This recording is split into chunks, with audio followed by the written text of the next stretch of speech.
किल्ले सुभानमंगळच्या परिसरात असलेलं मोठे गाव म्हणजे शिरवळ होय. आता आपण शिरवळ गावातील मुख्य ठिकाण म्हणजे श्री केदारेश्वर मंदिर आणि छत्रपती शिवाजी महाराजांचे स्मारक या ठिकाणी आलेलो आहोत.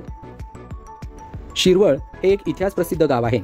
इतिहासात शिरवळ हे एक धार्मिक स्थान असावे असे येथील श्री केदारेश्वर मंदिर, अंबिका माता मंदिर, भैरवनाथ मंदिर आणि रामेश्वर मंदिर यांच्याकडे पाहिल्यावरती वाटते.